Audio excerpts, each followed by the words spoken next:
We are so thrilled to be partnering with Hinge. Hinge is the dating app designed to be deleted. As you all know, I'm a huge Hinge advocate as I met my partner of almost 3 years on the app. Even before meeting him, Hinge was always my go-to app because I met more relationship-minded people here and had some great dates. Clearly, I haven't been on the app for a little while, but I re-downloaded it to check out some of the new features. One that stood out to me was the voice prompt, my best friend's take on why you should date me, where your friend can hype you up. Not only does this make the profile creation less daunting, but it's not always easy to see your own green flags. So to test it out, I asked Yue some fun prompts to get her take on what I could put if I was dating again. So the first one, how long have we known each other? What was your first impression of me and how has that changed? Julie and I have known each other for almost 10 years. My first impression of Julie was that she's very social, but I've learned that she has a lot more depth to her beyond the social butterfly that she is. My next prompt, what do you think are my green flags? I would say she's deeply loyal. She believes in love, curious mindset, and she is fearlessly ambitious. And then last but not least, what kind of friend am I? Julie is the kind of friend who will always have your back, no matter what. Damn, that feels nice to hear. So download Hinge and try voice prompts today. Then find someone worth deleting the app for. I was so excited to get my shipment from Last Bottle Wines in the mail the other day, full of incredible red wines, all from Napa Valley. I love wine tasting, so having this to my door couldn't be happier. Also, couldn't be more excited that today's episode is brought to you by Last Bottle Wines. If you don't know already, they're a Napa-based online wine shop with a twist. They offer just one handpicked wine per day until it sells out, and they're always at incredible prices. We're talking 30 to 70% off retail. And the best part is that there's no subscriptions, no fees, and no minimum purchase. And I could not be more excited to bring this offer right now because they're having a marathon sale, which is coming up March 28th and 29th. Even better, we're offering Dateable listeners 10% off your first order with code DATEABLE. So if you are a wine lover like me, this is a great time to join. And did I mention that shipping is 100% free? So what are you waiting for? Mark your calendar for March 28th and 29th or get on it earlier if you want. You can sign up at lastbottlewines.com and use code DATEABLE and find out why Last Bottle is the most fun way to discover and buy amazing wine. The Dateable podcast is an insider's look into modern dating that the Huffington Post calls one of the top 10 podcasts about love and sex. On each episode, we'll talk to real daters about everything from sex parties to sex droughts, date fails to diaper fetishes, and first moves to first loves. I'm your host, Yue Xu, former dating coach turned dating sociologist. You'll also hear from my co-host and producer, Julie Krafchick, as we explore this crazy dateable world.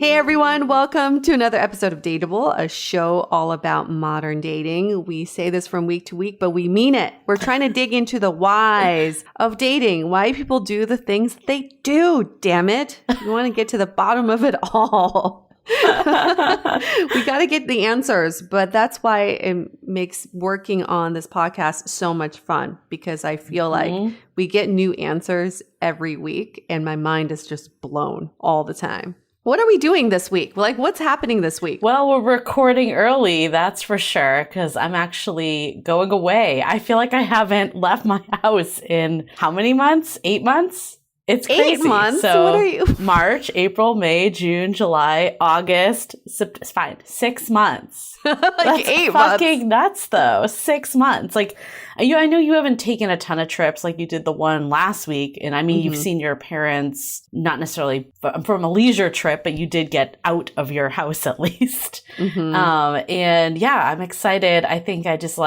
a friend of mine was like, let's go to Carmel. And I'm like, yes, let's do it. You know, like I'm a little concerned about the smoke. I'm a little concerned about COVID, but I'm just like, you know, I'm just going to take calculated risks and obviously be safe, wear a mask, all that. But yeah, just I'm looking forward to leaving. So thank you for doing this recording a day early or 2 days early. We usually do Sunday nights for anyone that's coming on, just so we're pretty fresh for when this releases on Tuesday night if you're a subscriber. So So another reminder to become a subscriber so you get it early. But we're doing this today on Friday. So we're a little early before the weekend. Do you have any good plans this weekend? I don't really have any plans this weekend, but I think you bring up a good point. Is like, at what point during these COVID times do you say, fuck it, and I still got to live my life? You know, like, it's just like, for those people who are, I equate it to people who are constantly on diets, who feel like they have to deprive themselves to get this body that they want. At what point is it not worth it? Because you're depriving yourself of the pleasures of like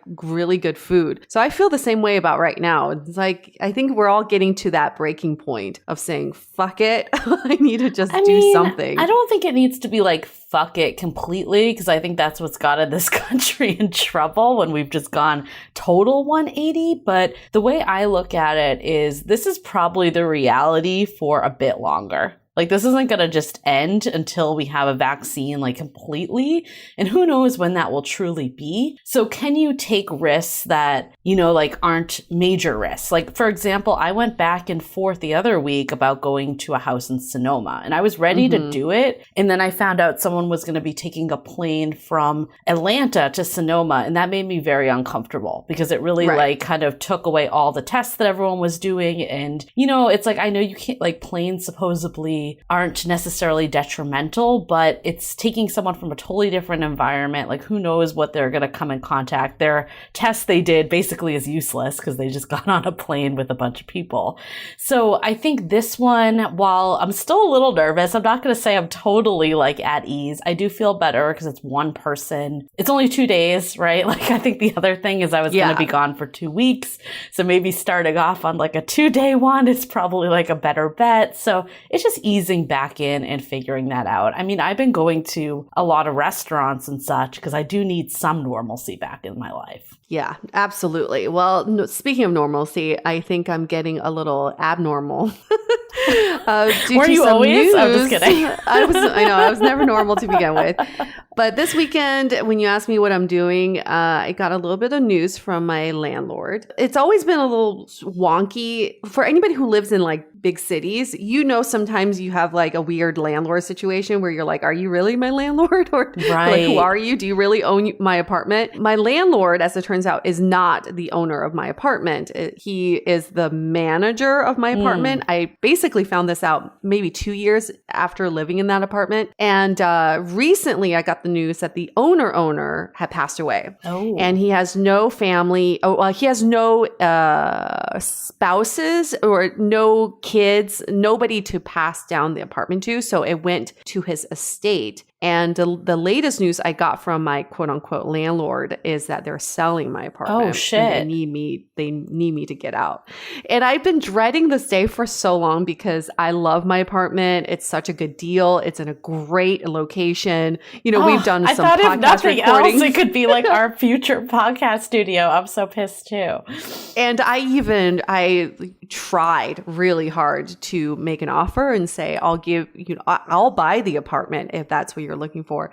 I think they're trying to figure out what to do with it. But in the meantime, because the apartment building is so old, the upkeep of that apartment is actually more than the rent that I'm paying. Oh, shit. Yeah. So they're like, get the fuck out because we're losing money by having you as a tenant. But it is giving me the kick in the butt that I need to, I don't know, take a next step in life and move out of this era of my life in San Francisco. So this weekend, I ordered a bunch of moving boxes. I'm going to start packing. I'm trying to do this in piecemeal so that by the end of the month, I will have everything packed. So that's what I'll be doing this weekend is packing. I think this is just exactly what I needed. I felt like a change was coming and a change is definitely happening. It's being forced upon me. Got it. Well, back to dating news. I have a virtual date tonight that I'm very excited about. So I've been chatting with someone and I feel like we've had a really good connection through text. It'll be interesting to see what happens. I was supposed to do it last night, and I actually asked if we could reschedule because this is so dumb, but I stayed up till like 3 a.m. the night before watching Normal People. I don't know if you've seen that show. It's fucking good. So obviously. I was so tired though the next day because I stayed up to 3 like a dumbass. So like by the time we were supposed to do the call, which was like 9, I was like half asleep. So I'm like, if like you can't do it tomorrow, like I definitely want to chat with you, and like I don't want this to be like, I'm flaking or anything like that. But if you're flexible, like, could we do tomorrow? And he was totally accommodating. It was really nice. I like really appreciate when people are just open, I mean, I get it. It's like no one wants to do the last minute cancel, but I also was like, I want to present myself the best I can. And if I'm like half asleep, like that's not a good look either. Yeah. I really love it. Like when people are open and flexible. So I think it's one of those things too that I have to give myself a reminder sometimes. It's because sometimes we're quick to be like, oh, I'm not a priority if this person like cancels last minute or does something. But if the reality is you're not a priority at this point. Like you barely know this person. So it's one of those things that it's like how someone reacts, like in a relationship, like you want someone that can be flexible, that might not be like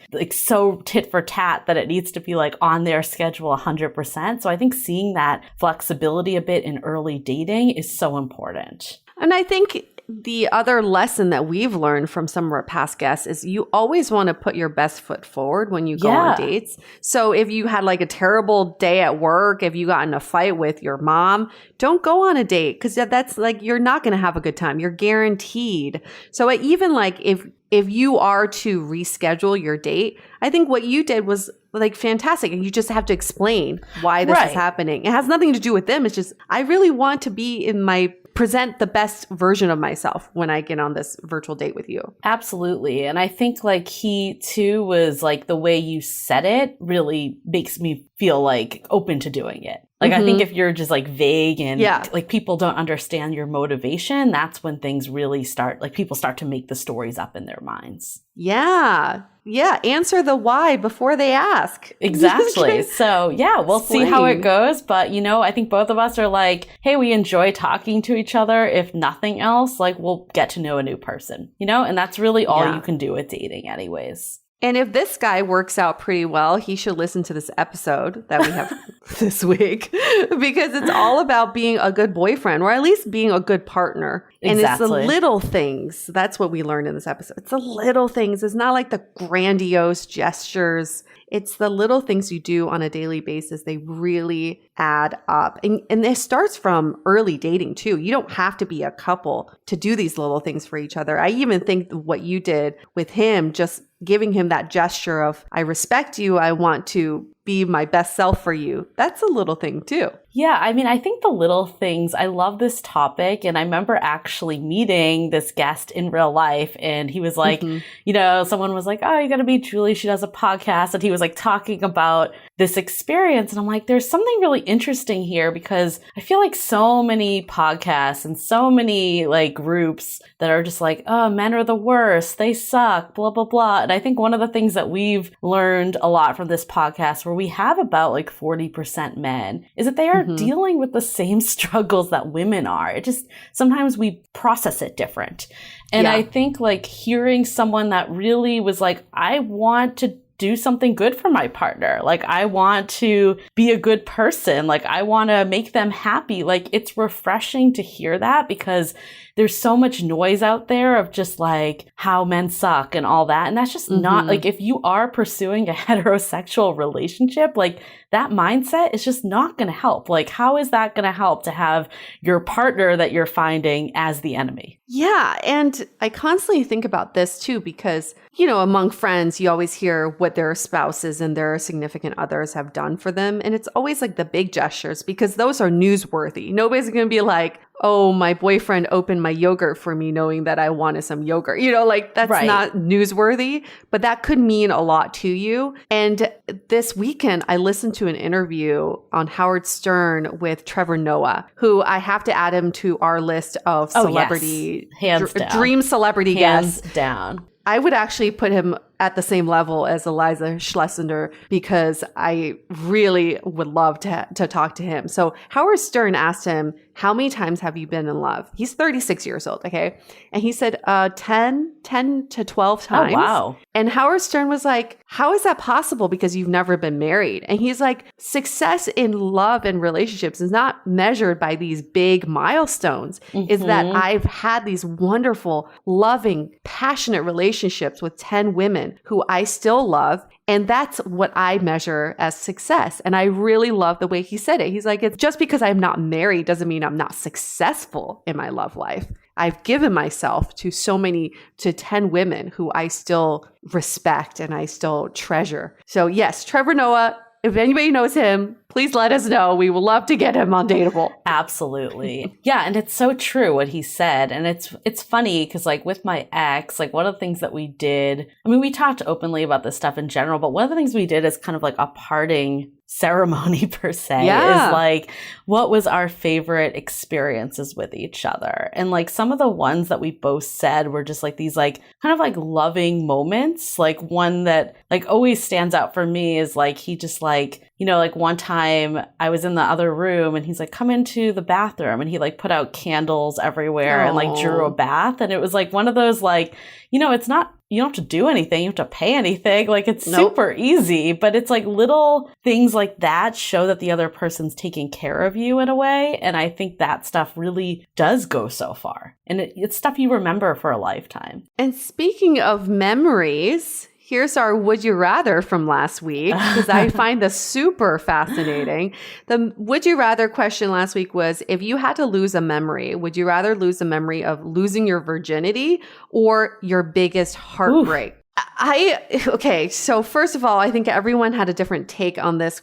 Everybody always has a different interpretation of these Would You Rathers, but it's based on whether you thought about the memory itself or the consequences of that memory.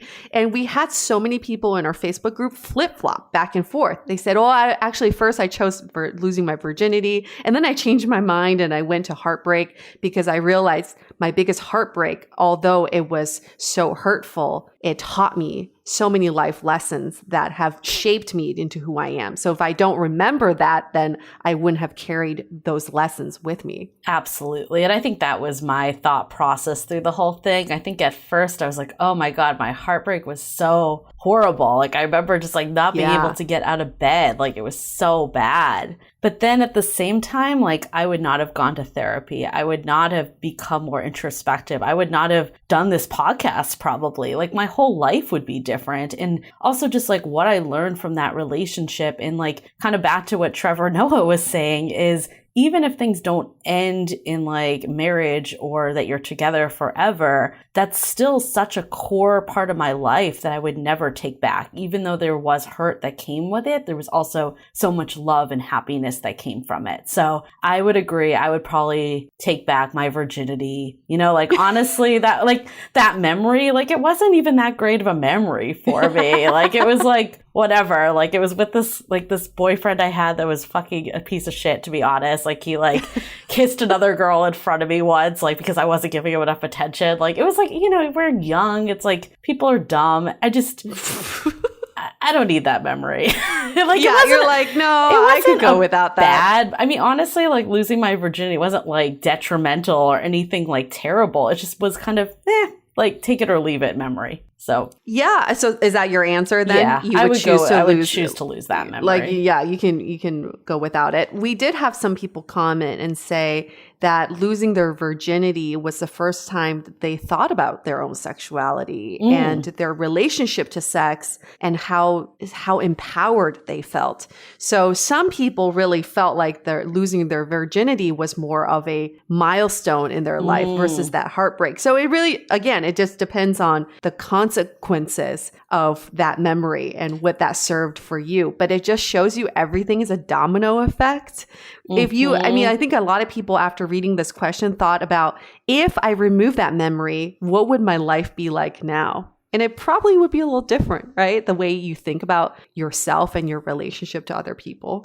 So it's a fascinating list of responses that we got. I would also choose losing my virginity as the memory I can lose, because I think my biggest heartbreak has catapulted me into being a much better person and a much better partner that I don't think I would have gotten there without it. But I would also say, like, I don't actually remember losing my virginity. I don't remember the exact moment. Yeah.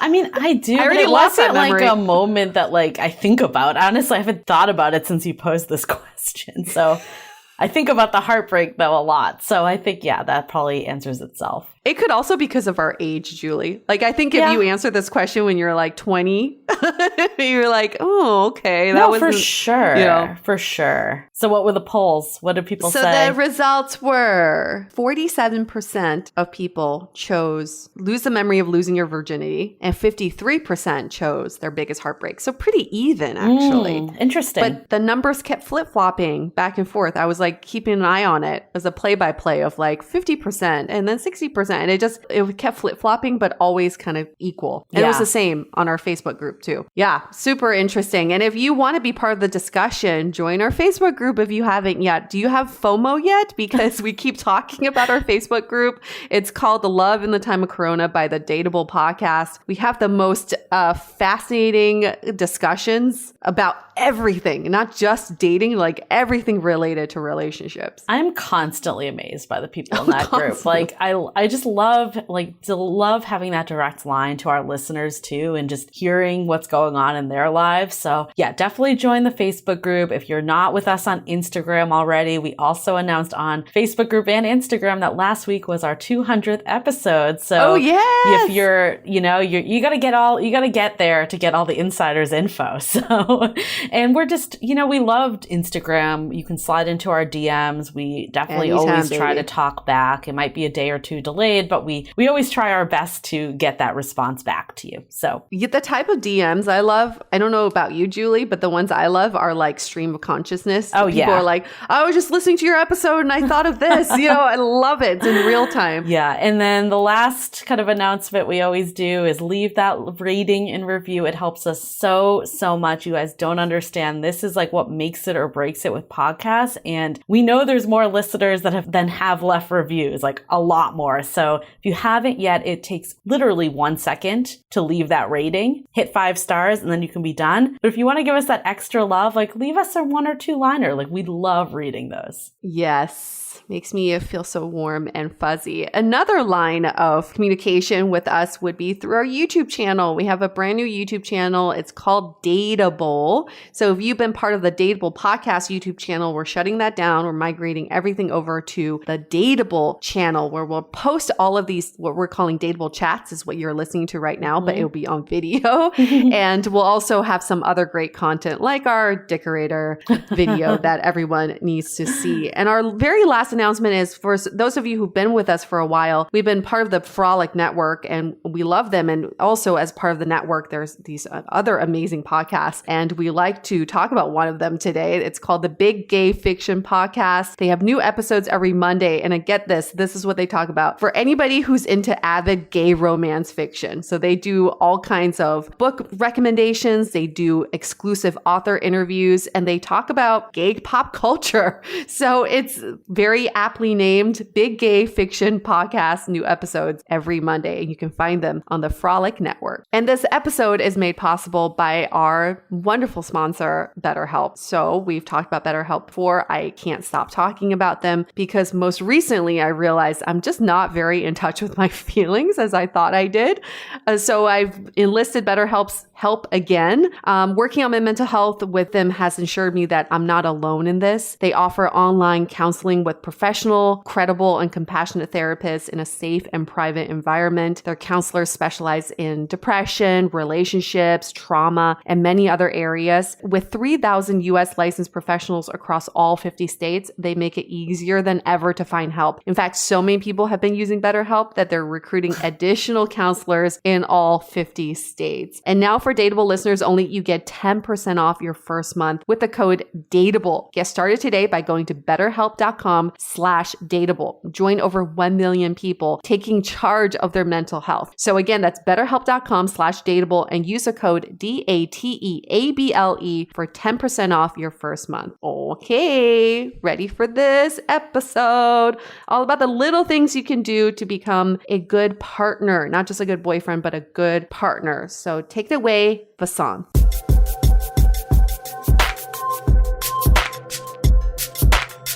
You know what I love about this show, other than the fact that we do the show, is the fact that we talk about observations in modern dating, but we also talk about ways of dating better and smarter. And I love that we don't talk from a place of like, oh, everybody knows their shit. It's more like we're all sharing. It's like crowdsourcing ways of dating better, which makes me feel really good about the advice that's given on the show. Yeah, for sure. 100% agree. So the topic we want to talk about today with our guest Vasanth is how to be a good boyfriend by doing the little things. Ooh, I love this. So he lives in San Francisco. He's been here for 10 years, originally from Indiana. He's in his late 30s, single and actively going on dates. So he says this, he's like, I am a hopeless romantic looking to sweep a girl off her feet, just trying to find the right partner to share in life's adventures. So much that he created a boyfriend manual, which focuses on doing the little things to make a girl happy. Things that guys just aren't naturally wired to do, yet are so easy and impactful in making a woman feel loved. This is exactly how my boyfriend talks about cooking with me. He's like, you don't need to make these like amazing dishes. You know, when we cook, because I don't really cook, and this quarantine has forced me to really like cook, you know, together Nothing with like it. a pandemic to force you to learn how to cook. It Exactly. really, seriously, and I'm enjoying it, but learn like one little dish. It's the little dishes, and then you can build up from there. So I think it's similar in this way. I mean, first of all, why do you think the little things matter? And what are these little things that you are talking about? Happy to share. I mean, the whole point is I think there are a bunch of little things that guys can do that can actually, make them a better boyfriend. And it's just things that guys aren't naturally trained to do. It's just our brains aren't wired that way. I kind of figured this out. It's not like I was studying this or anything. I just kind of realized in dating in my early and mid 20s, just there are certain things I was doing that had really good effects, and certain things that weren't that impactful. And I'm going to reference a book that's pretty well known. Men Are From Mars, Women Are From Venus. One of the key things there is guys tend to do grand gestures, but less frequently. And women, not all women, but some women, maybe a majority of women, would prefer more constant gestures. I mean, yeah, if you could have a grand gesture every day, sure, we'd love that. But I think that book was talking about the fact that a lot of women want the feeling just to know that they're always loved. Mm-hmm. And if you're doing gestures that aren't as frequent, you don't necessarily know that. So I think I was just doing these little things, and my girlfriend at the time knew. I could see a reaction on her when I would do these little things, and she just wanted to have that, feeling of knowing that like my boyfriend, is constantly in love with me. So grand gestures versus little things could be relative depending on who you're talking to. So when you talk about the little things, what are you talking about? Just something small that puts a smile on her face. Example? Yeah. Sometimes I'll drop a note in a girl's purse that she'll like randomly see like later in the week, or maybe 2 weeks later. And I'm not going to describe the contents of the note because it varies per person. But the whole point is, there's a great line from a movie: the best gift is an unexpected gift at an unexpected time, right? It doesn't even matter what the gift is. Right. So just to see, grab that, randomly come across this note, and to know that, oh, my guy is thinking about me in this way. You told me one when we talked about this, about the towel. Yeah. Can you talk about that one? It's a more advanced move, but this is level 3. Yeah, they're different levels. You graduate. These are so basic. So so yeah, when my girlfriend would go take a shower, it was a chilly day, I would grab her towel and throw it in the dryer. This is assuming you have washer dryer in your unit, because if you have to leave the house, especially during quarantine, it really doesn't make sense. But assuming you have washer dryer in unit, I would throw the dryer in there. And then when I heard the water turn off, I'd grab the towel and hand it to her. Wow. And it was like 30 seconds round trip for me to go grab the towel, put it in there, and then low investment, Super high low return.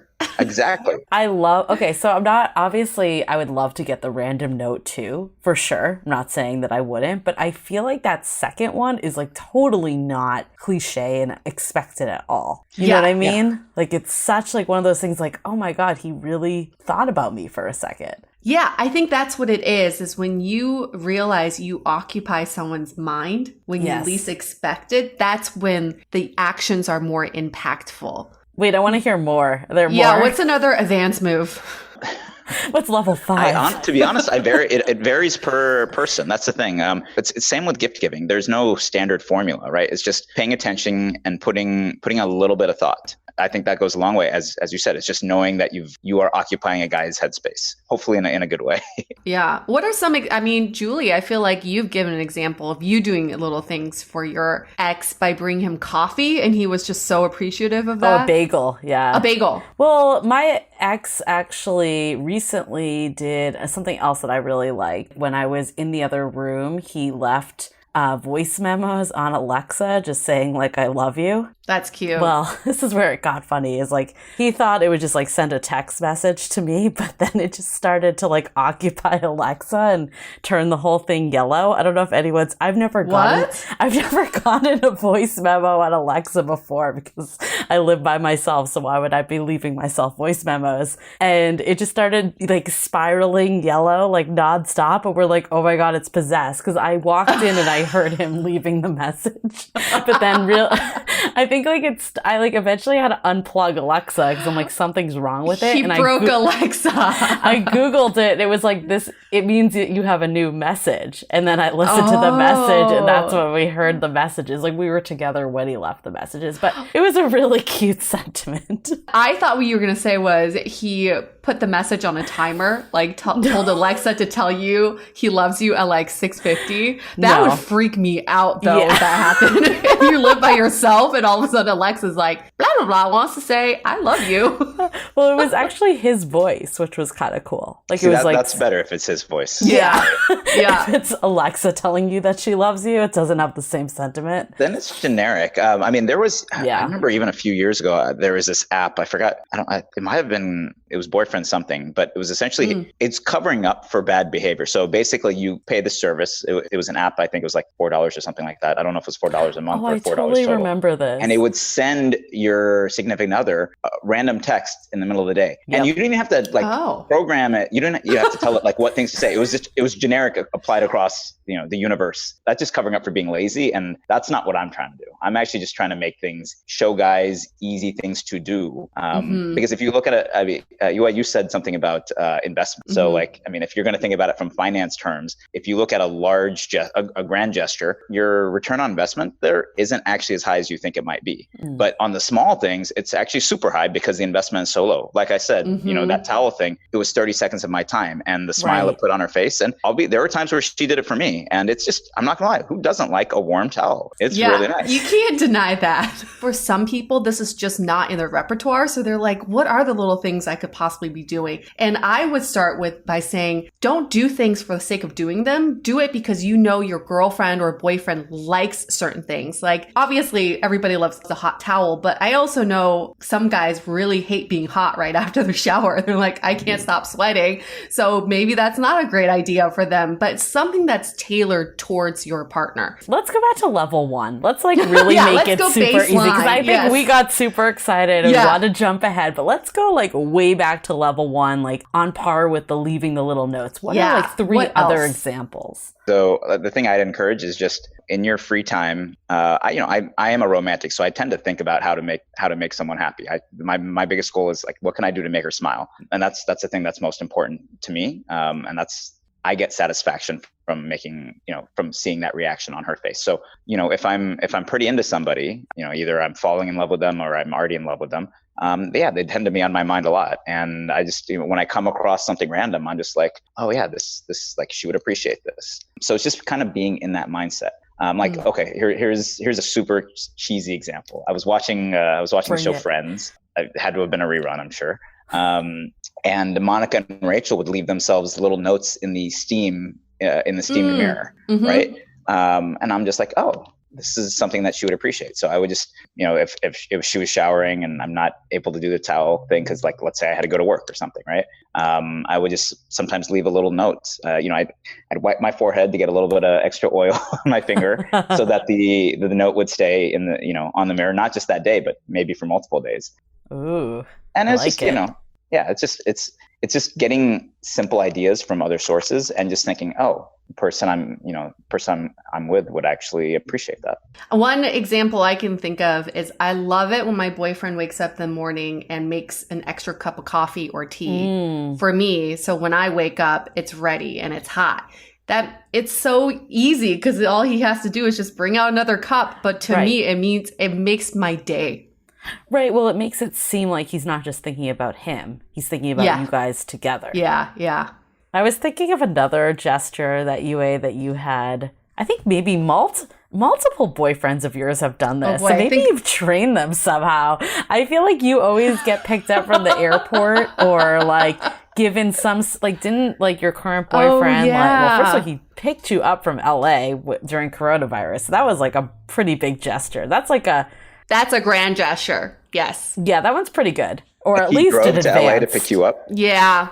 Yeah, I was on a company trip in LA and right before the lockdowns happened, and he picked me up that weekend to drive me back. Wow. That's a pretty good one. That's a pretty good one. Didn't he also buy you like groceries too? No, he wins. He wins a lot. So the first month that we were together, I took a trip. And when I came back, he picked me up from the airport and he bought groceries for me, knowing that I wouldn't have food in my fridge when I came back. That's never happened. Awesome. That was such a great, I think that's a level 3. That's probably a pretty advanced. But maybe that's pretty advanced. That's an interesting example because we're talking about tailoring. And if he had known you well, he might have known that you actually don't really cook and it doesn't matter. Right. But it still went a long way though. It went a long way and it was like all the staples. So I definitely ate most of it.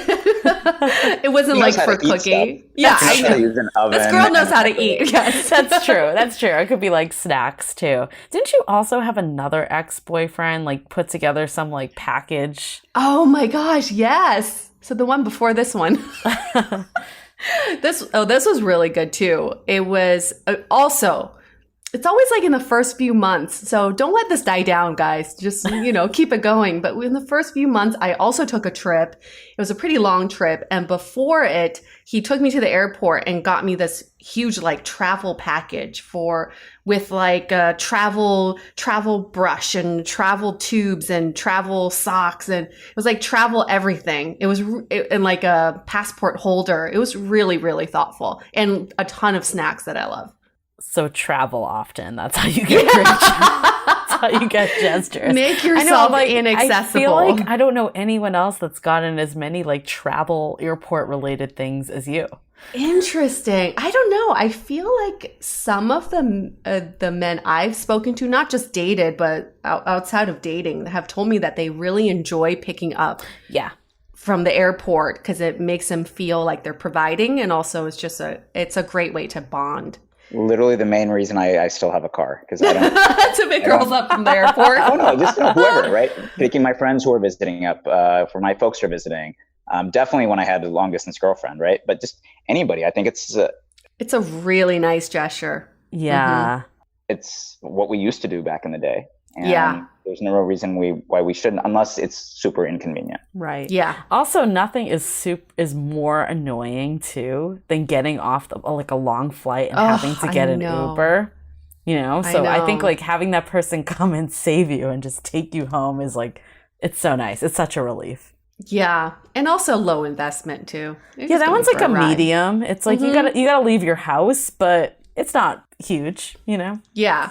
A gesture I did that you brought up earlier is I brought my boyfriend at the time a bagel. And like, I honestly didn't even think anything of it. I wasn't thinking like, oh, I should do a gesture. I got up early. He was still sleeping. I like went to get coffee. I just knew he liked bagels. So I'm like, oh, I'll grab him one. And like, he thought it was like the biggest deal. So you just never know like what's going to really get someone. I think that's what you were trying to say is it's very much knowing them and tailoring it accordingly. And no gesture is too small. No gestures. Yeah, exactly. I mean, like one thing, with one of my exes, she, look, I love lemonade. It's my favorite drink. And she made this amazing, like, we were long distance. So whenever I'd visit, she'd always like make freshly squeezed lemonade. But there was one time where I was in San Francisco and I was just working my butt off, and she knew I had a really busy week, and she had, this is like at the dawn of all these food delivery services.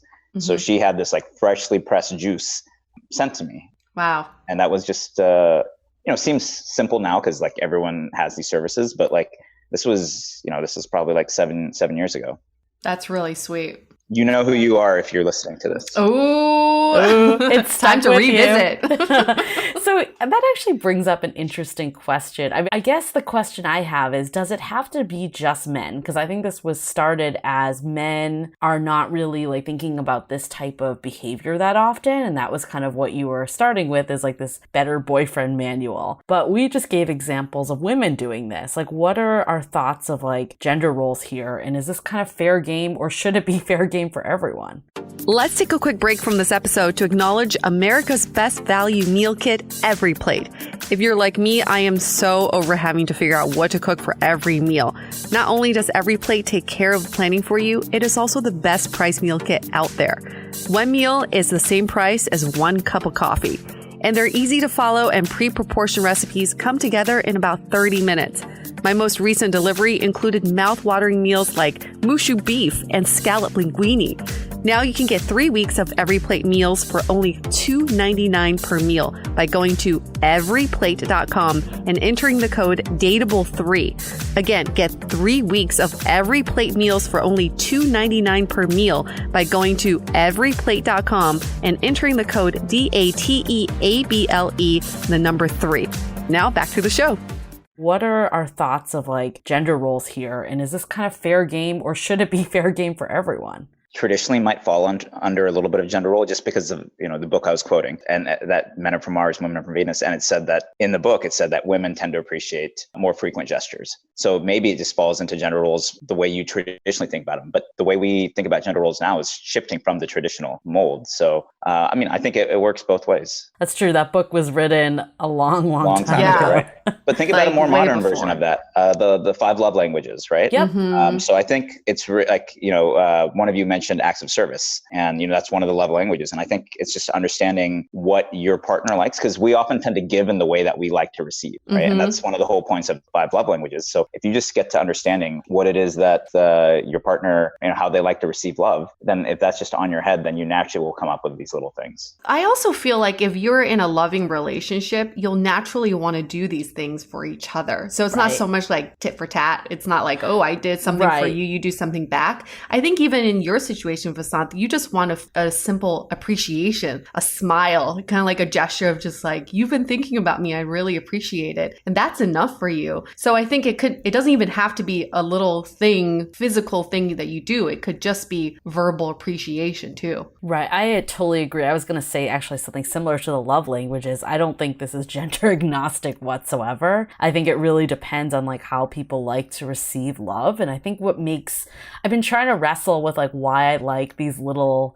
things better than the grand gesture. And I think for me, I'm not a huge gifts person. That's like probably the lowest of my love languages. And I think sometimes grand gesture, granted, if someone was like, I'm going to pay for an all expenses trip to somewhere, I'd probably be super excited. But like, just like, I guess that to me, for whatever reason, doesn't count as a grand gesture. I don't know why, but that's my own shit. But I think, what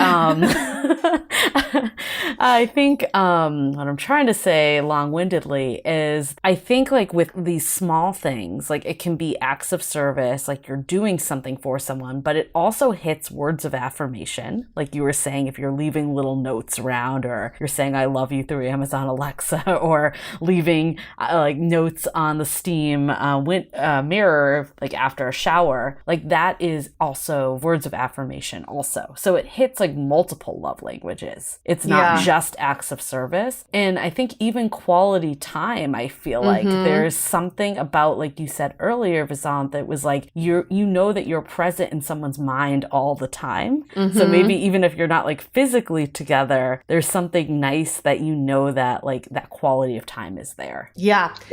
And it has to be contextually right. I want to figure out a way to best articulate this, because I always think about your example, Julie, of going on that date with the guy at sunset underneath the Golden Gate Bridge, and how that date was so memorable, but the guy wasn't, you know, it was like the wrong context. And I would hate for everyone to go out and do like little things or even grand gestures and not be remembered, you know, and be overpowered by the gesture. So I really think just tailoring this act or this gift to the person you're with, that's first and foremost the most important. Absolutely. If that's what they like. You know, some people might actually prefer, like, if you're talking about a gift, they actually might prefer like an expensive gift over thought. Right. And I'm not saying that's wrong or right. It's just some people do prefer that. And other people actually prefer the thought that's put into a gift. You know, it's not like one person is 100% one way or the other. You know, you could probably do a mix of both, right? Sometimes they do like nice things. Then other times it's nice to have something that was like well thought out. Right. I think that's why, like, again, like flowers, like no one's going to say that they don't enjoy getting flowers, right? But maybe the flowers aren't as memorable as like the towel, for example, because it's more generic, especially if you have like an inside joke or something that is really tailored to you. I think there's just like a lot of opportunity to make more of a lasting impression. Yeah. Now that I'm thinking about this, most of these do fall under acts of service or quality time. And those things just take thought. And, you know, going back to the gender role thing, I'd actually love to see a study. You know, when you think about the 5 love languages, do they actually split a little bit differently on genders? I don't know. So I have a level 2 or an intermediate that I've done for someone, and I'm still really proud of it till this day. It's been like 10 years. You're like, you're beaming about this. You have pride. You really set the expectation high now. I feel like I've told this story on a previous episode, but it doesn't matter because I repeat myself all the time. Anyway, this was in New York. I was really into this guy. And for one of our dates, like 5th or 6th date, we went to this restaurant and they handed us calendars. Remember this, Julie? I don't know. Maybe I haven't told this story. But keep going. Maybe it'll come back to me. The waiter handed us calendars because it was like December. So it was for the next year. And we kind of just looked at it like, what? Who has calendars on their walls anymore? And it was like such a waste. So when we were leaving the restaurant, made this joke about mailing the calendars to Santa because it was like around Christmas time. So we put it in a mailbox. And the day after we did that, I went back to the restaurant, asked for another calendar, and I mailed it to his work. And in that calendar, I wrote, this is a return from Santa. I don't want your calendar. And so when he got it, 1, he was really surprised. But 2, he was just like, thanks for thinking about me, you know, because it was just an inside joke that we had. So to me, that was level 2 because I had to go to the restaurant. I don't know. I think this actually seems more advanced than the towel. Really? I mean, from an investment standpoint, yeah. I mean, you had to buy like a stamp. Yeah, you had to like go somewhere physically, right? Like that's true. Twice. Yes. Yeah, I feel like this is pretty advanced. So I'll give you an example, and I'll let you classify as to what level it is. Perfect. I love this game. So I was ex-girlfriend. We were actually visiting, or she was visiting my parents. I think it was my mom's birthday or something. This lady, she's originally from Minnesota. So there's a brand of coffee shop out there called Caribou Coffee. And there happened to be one in Indianapolis. And I knew that we were downtown for something else. And I'm like, oh, let me just take us, by there. I happened to just look it up, and it was slightly out of the way, but like, we're driving. So I'm like, we just kind of like stroll by it. And she got so excited, like where she currently lived, which was in the South, they didn't have any of these Caribou coffees.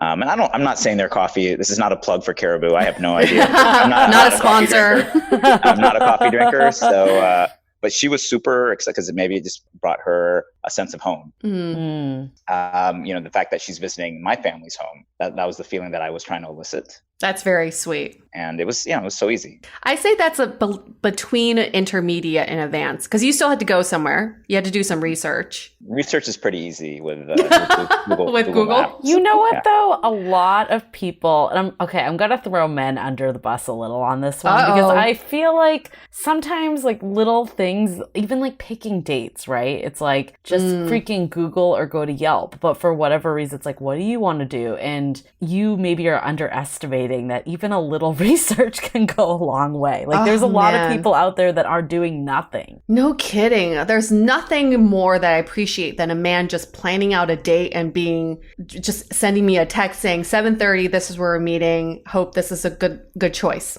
Like that's it. That's all I want to hear. That's like a baby step here.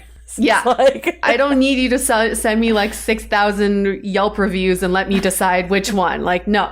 You just decide. I actually just tell somebody what time, and I'll be picking, because I generally like to pick them up. I like driving, and I will tell them like to wear a certain type of shoe. Like maybe we're going for a walk, right? So then I don't want her to be uncomfortable. So I'm just like, bring comfy shoes. I'm not saying you have to wear them, but at least bring. Okay, I just thought of one. You guys let me know what level or where this falls, because I'm also very mixed on this grand gesture or small thing, whatever you want to classify it as. So I dated this guy. He was never my boyfriend, but we dated for a month or two, and every date we had, he would come and pick me up in an Uber. So he lived literally across across town, right. And he would come and get me in an Uber every single time. And it felt really chivalrous to me, but I also it felt like unnecessary to me. Mm-hmm. Like I felt like also we would get to the date and then he'd like ask to split the check like for dinner or whatever. Oh, yeah.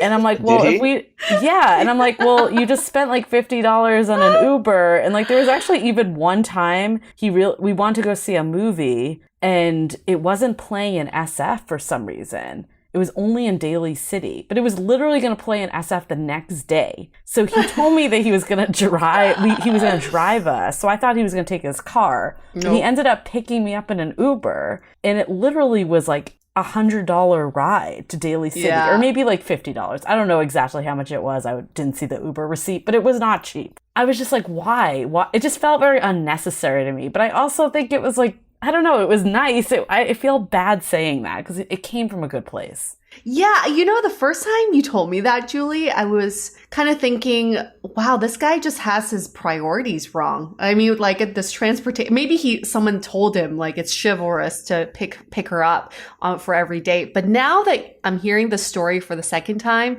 I just think that maybe he got like a $2,000 gift certificate to Uber for Christmas one year. Did he work for Uber? Or maybe he worked for Uber. He's like, I gotta spend the credit. He had no affiliation with Uber at all. And also it's like there were times that we literally would meet in the middle of the two of our houses. I'm like, it doesn't even, I think the logical side, I'm like extremely just, I don't know, like that part drove me a little nutty. But again, like I don't want to like poo-pah someone's niceness. So I would love your thoughts. What do you guys think? This is a prime example of doing something for someone that's not tailored towards them. You did not go on dates with this guy and said, I really prefer for a guy to pick me up for dates. You never said that. He's doing it for himself, thinking that you would benefit as well, but obviously it was not tailored to you. I think if you do it, the first time, you don't know what the person likes, right? So I think it is a nice gesture. At least, depending on where he's from. I grew up in the Midwest, and you even said that was a chivalrous move. And people say chivalry is dead in this day and age, and I would say on coasts, it probably is to a certain degree dead. And the only reason like the Midwest and the South still have some chivalry is because traditions just take a little bit longer there to die out. So there were certain things I was brought up to do. I mean, what's your opinion on like opening a door for somebody? Oh, I think it's great. I've had women in San Francisco who are like, I can do it myself. And I'm like, yeah, I'm sure you're physically capable of doing it yourself.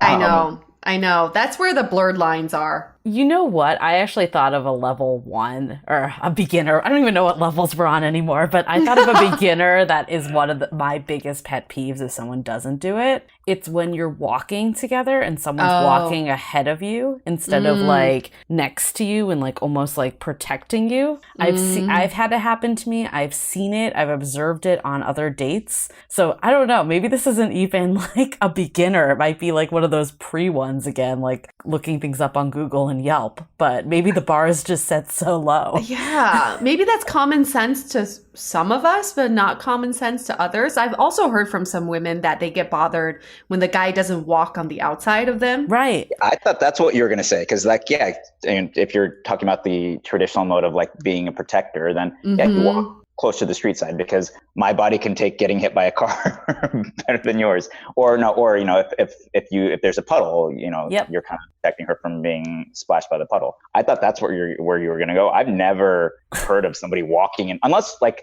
maybe if you're in a rush and you're like, babe, let's go, and then maybe I'll lead a little bit more, like if we're super late.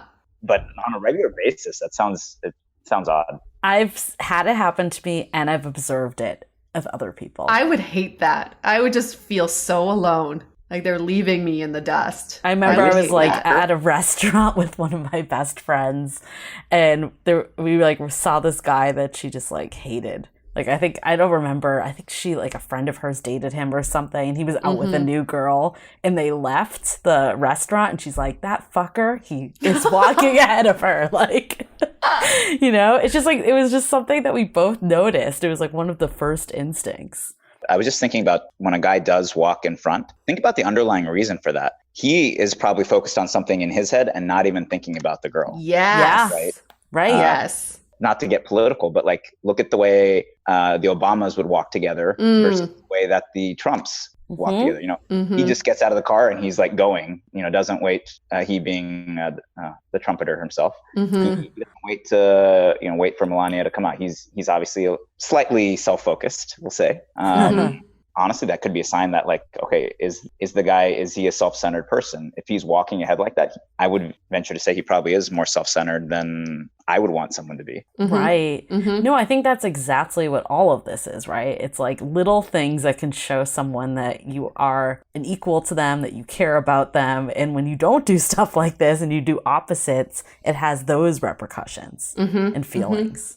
You know what, though? I think it's the little things for some reason. I mean, we can definitely talk about grand gestures because I would love to know if either one of you have either given or gotten a grand gesture, but I can't even like think of one off the top of my mind, yet I can think of a bunch of the little things. So I'm wondering if one, I've either just never gotten a grand gesture, or two, the little things do actually stick out more because like they're more unexpected. Well, if you go back to this financial analogy again about the investment, I remember I had a friend in college. Right after college, he was dating this girl that he was really into. And every few weeks, like 2 or 3 weeks, he would do something really grand. Like he bought her a diamond necklace on their third date. He told her he loved her and gave her this like ginormous Patrick doll. I don't know if you remember this. It's like a ginormous dog from FAO Schwartz that's no longer in business. Oh, I do remember that. You know what I'm talking about? Yeah. It's like the size of a human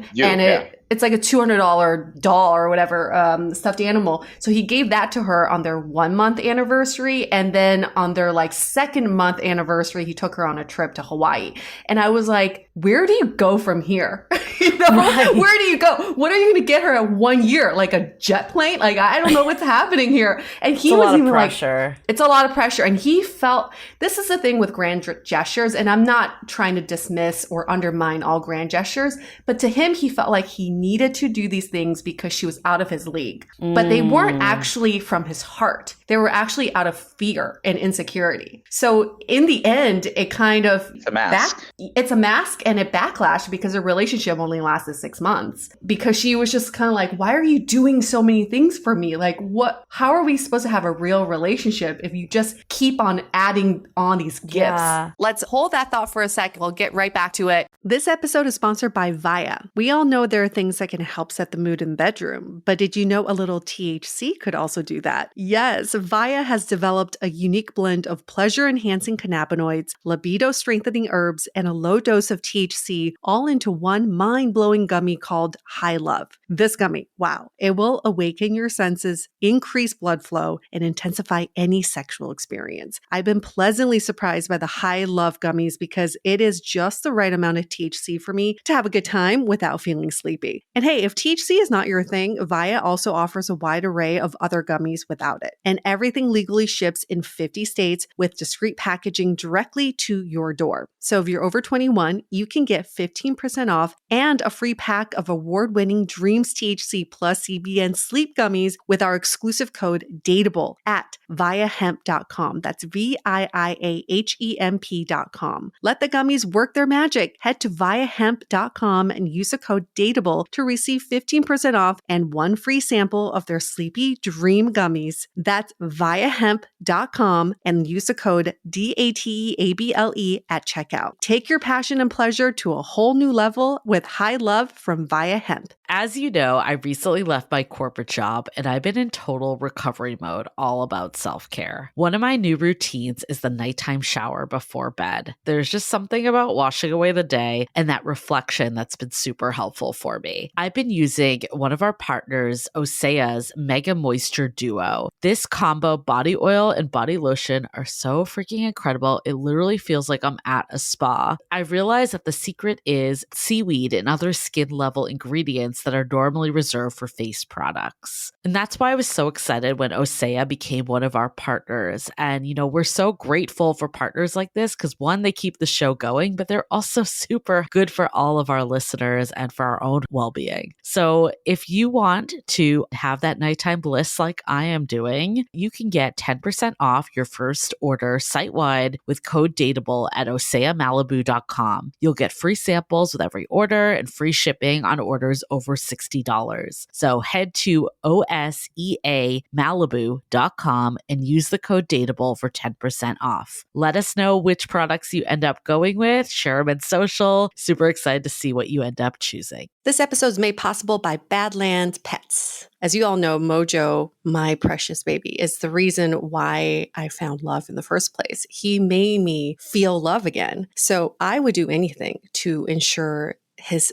health and longevity. And actress Katherine Heigl and I have that in common. She's helped save over 16,000 dogs through her foundation. And after doing a ton of research, she feels there's one place we can look to improve any dog's health, and that's their food. So fortunately, she found that just by adding a few special superfoods to her dog's food, she saw huge transformations in their health. So she's made a 20-minute video explaining step-by-step how anyone can do the same thing to see incredible changes in their dog's health. I've definitely re-looked at what I'm feeding Mojo and making sure that, hey, he only has one life to live, and I want to make sure it's the best damn life. So if you want to keep your dog healthy and happy, go to badlandsfood.com/dateable and watch Catherine's video right now. Again, that's badlandsfood.com/dateable. Sometimes the grand gesture, there's this feeling like that someone did something wrong and that's why they're doing a grand gesture to get themselves out of it.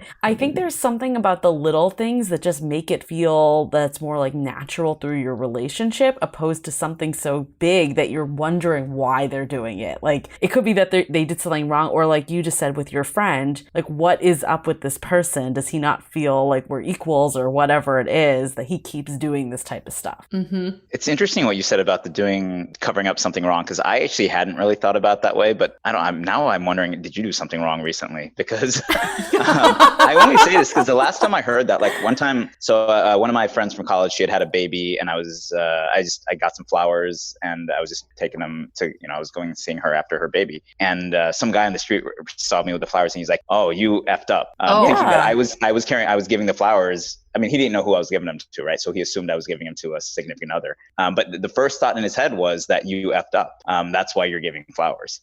So maybe that is the way that some guys and gals do think, right? They do use gifts as a way of covering up a mistake. But what we are really talking about here is an act of service. So it's not so much gift giving. It's not material. It's just an act of I love you, or I'm thinking about you, and why these little acts of service build up over time to give you really high returns. And also, like we said, they're just low commitment. They really don't consume too much of your time. And your girlfriend or boyfriend could really appreciate them. By the way, I also want to talk, you're talking about grand gestures and you weren't sure whether you've gotten one. I'm sure you have. It's unfortunate that it's not like sticking in your head. Right.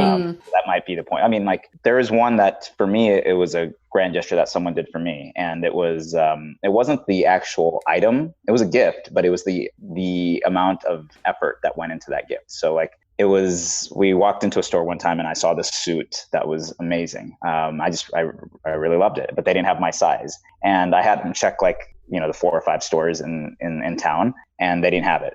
But she somehow took a picture of the tag and she ended up calling like 40 or 50 stores across the country. Wow. And got me the suit.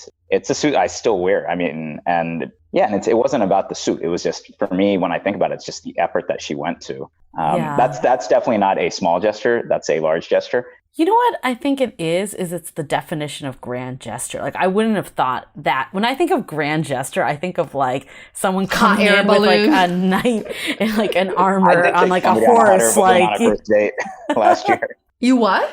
I took somebody on a hot air balloon ride on a first date. That's a grand gesture. That is a grand gesture. Yeah, like something like, like not to undermine what she did. I think that's amazing. But that to me falls under more of the small gesture. Like even though it does require effort, I guess it's just maybe it's a personal definition thing, like how we couldn't classify these into level 1, level 2 to level 3 versus beginner advanced. Like I think maybe people have different views of what's a grand gesture versus what's kind of an act of service and small thing of kindness. Like for me, I think of a grand gesture as like something that's like winning you back. I don't know why I think that. But with a boombox? Yeah, like that's outside your window. Yeah, I just think of like, I don't know why. I don't know. Even flowers, like I don't think of that as like a grand gesture. I think of that as like a nice thing to do for someone. What about being outside your window holding a blue French horn? Oh, How I Met Your Mother reference. I would say that's a pretty grand gesture.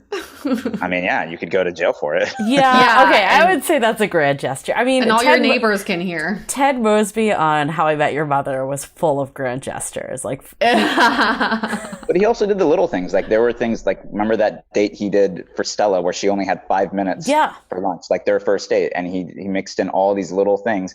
And he even had a cab pick her up and take her, 20 feet. So, that's cute. But then I think it's knowing your audience again, because he did this really grand gesture for Robin while we're going down this rabbit hole. Is he had like an orchestra and like roses all over her apartment. Do you remember this? And she was so turned off by it. So it really just, again, goes back to like what's going to resonate with that person. Yeah, true. So if there is no formula... Unfortunately, I think people might have been expecting a formula. But if there isn't one, how can people start to like train themselves to be aware of like what their partner is looking for? When is too early to start doing this? And like, how can they start taking these like small beginner steps?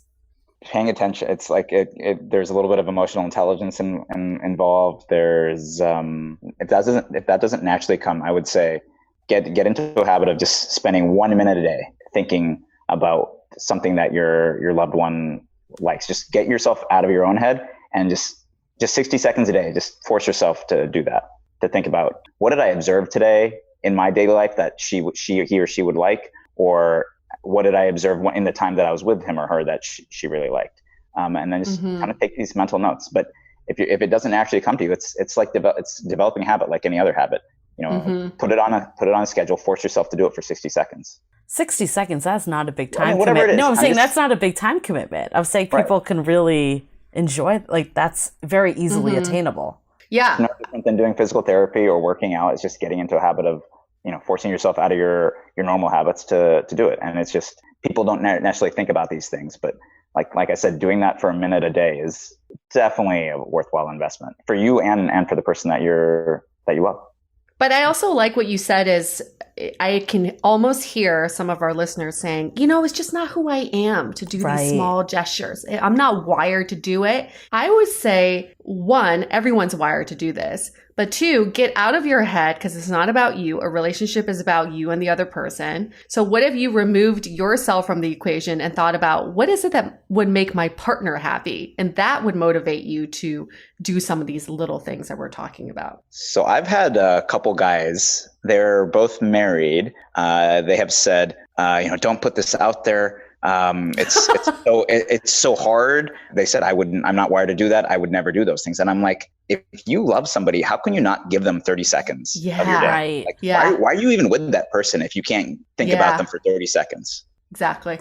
And then when is too early to start thinking about this stuff? Depends on how much you like that person, right? And I think if you don't like that person, if you are not compelled to do that, then you should maybe question, why am I with this person? What else is in this boyfriend manual? I'm very curious. Oh, there's more. I got a lot of it down on writing. There's other topics beyond just the small things. It's like, there's a whole section on like, I dated somebody who's really into purses and bags. When I was younger, maybe even today, I still don't understand what the fascination is, but it's not about what makes me happy, right? It's about what makes her happy. Like exactly. She's fine with with a 32-inch TV versus I want like a 65-inch TV, right? Yeah. And who am I to judge what makes her happy? Yeah. It was eye-opening to me when I was like, again, it shouldn't matter what I think of it. I'm not going to say I was self-centered, but it's just like actually thinking about things from the other person's perspective. My mom will always say, you can't expect other people to think like you. Yeah. I will say probably the easiest thing to do in the world. Okay. If you're having a fight or you're bringing up a criticism of somebody, or you're about to get into an argument or you're in the middle of an argument, start off by saying, babe, I love you, and then go into what you're going to say. Super easy, simple, but that way the person knows that you're not like attacking them. You're saying it from a place because you care. That's why you're telling them these things. Right. That goes so far because, again, you know that the person loves you, and then it just sets up a debate as opposed to a fight.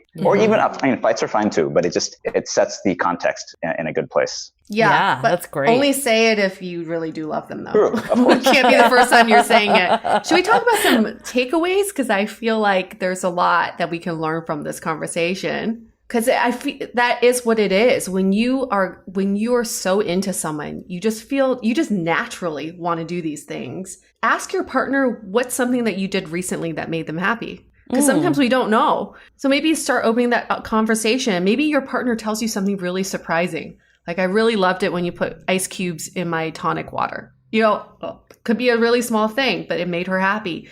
And once you kind of know what makes her happy, it's like a drug. You get addicted to making someone happy. And that's how it all starts. That's a really good point, too, because even if you don't have a history with them, you can say, like, how did someone else make you happy? Or, like, what's been making you happy lately? And then you can start to glean into their personality of, like, what their love language is. Or even just, like, having the conversation about love languages. I think so much of this conversation was really being attuned to how others receive love, and then how also you can give and match how they receive, even if it's not necessarily your love language by default.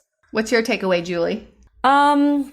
I think she just said it. Yeah, that was definitely one. I think my other one is that it's easy to make excuses that we're just like not wired this way. It's not natural. Like, I don't have the time. Yeah. And like you said, it takes like 30 seconds to write a note, or like you can train yourself to just think about like what makes this person happy. Like, it's not big time commitments. And I think that actually might help people make these gestures if like they're the type of person that just doesn't do it. Maybe the grand gesture or something big is too overwhelming. So having these like small attainable ones, maybe this is a path to get them on the grand gesture, right?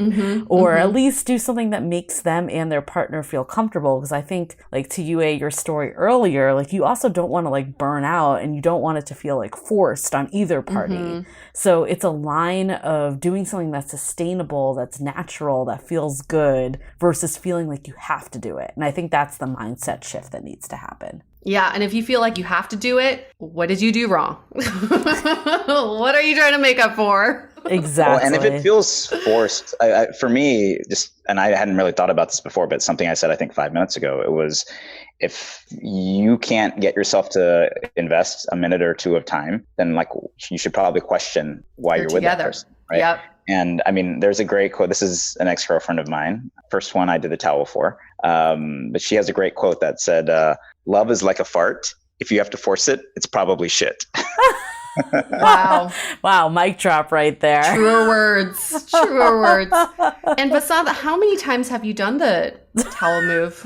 Just out of That's your curiosity. signature move. I love For it. number of people, or how many times have I done it? Number of people. Number of people.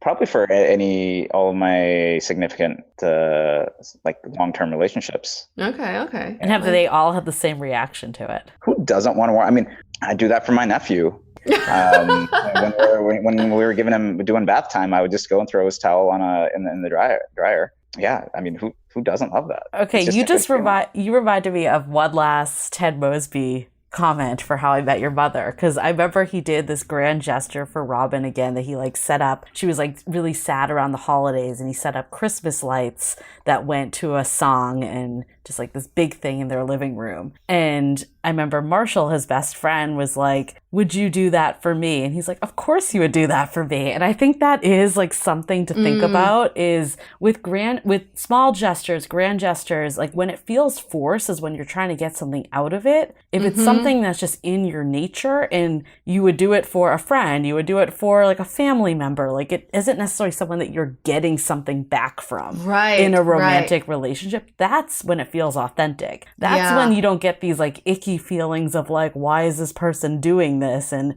this feels like it feels forced, right? So yeah, everyone has different levels. Like I think people that are just more natural, like acts of service people might feel more inclined to do this stuff for everyone in their lives. But maybe like to kind of ease up to romantic relationships, especially if you're not in one right now, maybe you can just look at the other people in your lives and like start to practice and like say like, are there ways that I can make their life better? And just start with these small gestures in all aspects of your love life that aren't necessarily tied to an outcome. Yep. Now, all this is assuming that someone is not narcissistic. They're not overly self-centered.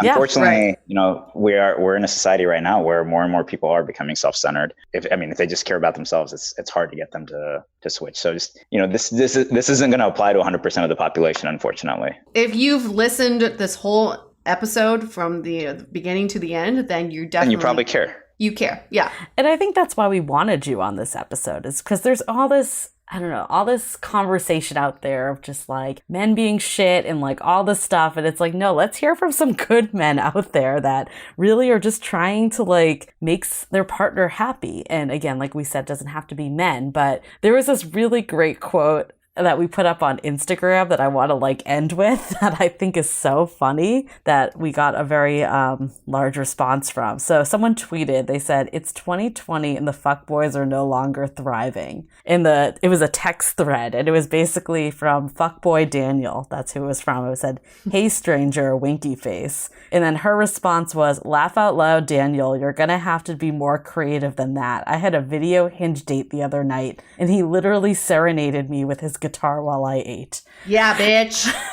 I think we thought Me Too was going to end bro culture, but I think coronavirus is helping us kind of all set up for these gestures, small or large. That's right. And he needs to read the boyfriend manual. Just curious, is this an actual published manual? Like, could someone download the PDF somewhere? No, and I never got around to finishing it. It was going to be a website, and I do own those domains. I own the original intention was for it to be like boyfriend manual and girlfriend manual, and you go there to get advice and also give advice for the opposite sex. And it was going to be a ecosystem that's self-sustaining, so I don't have to generate all the content. But I've got a lot of other entrepreneurial projects. And yo, what are you doing with your quarantine time? Let's get this started. You already got the domains. Oh my God, no! I'm starting a new business there, and then I've got my day job, and then there's something where my dad and I are working on a vaccine delivery system for coronavirus. So okay, that's more important. How do I prioritize? Okay, fine. Yep. Well, Vasanth, when you're done delivering vaccines, maybe you can work on this website and we'll be fully behind you if you want some content contributors. But in the meantime, have it in your mind, know what your manual's about so you can put it down in writing eventually. Yeah. In our Facebook group, someone posted about like a how to date me manual, which I think is good because it helps people like self-reflect. But maybe if you're in a partnership, it could be like, how can I date this person? And you're coming at it as creating your own boyfriend manual. So it doesn't need to be like something that you download. And again, what we've learned from this episode is it all really works a lot better when it's custom tailored anyways. So really just like everyone can kind of create their own manual. Cool. Ideally, yeah. All right. I think we can wrap this up. I think we have a lot of great tidbits for everyone, staying positive and also just getting out of our own minds and just start thinking about other people. I think that's like the main takeaway I have here. Thank you so much, Vasanth, for all your time and telling us about your boyfriend manual, parts of it, just a little teaser of it. Can't wait for the full manual, the full IKEA manual. How to be a Level good boyfriend. 1. I'm still on the levels, beginner moves that people can do.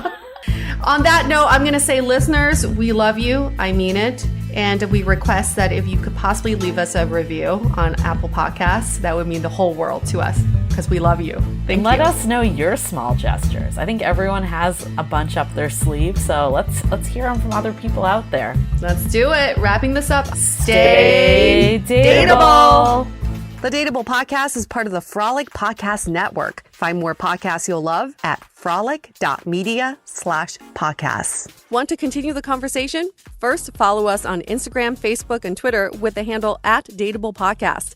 Tag us in any post with the hashtag StayDateable, and trust us, we look at all of those posts. Then head over to our website, dateablepodcast.com. There you'll find all the episodes as well as articles, videos, and our coaching service with vetted industry experts. You can also find our premium Why series where we dissect, analyze, and offer solutions to some of the most common dating conundrums.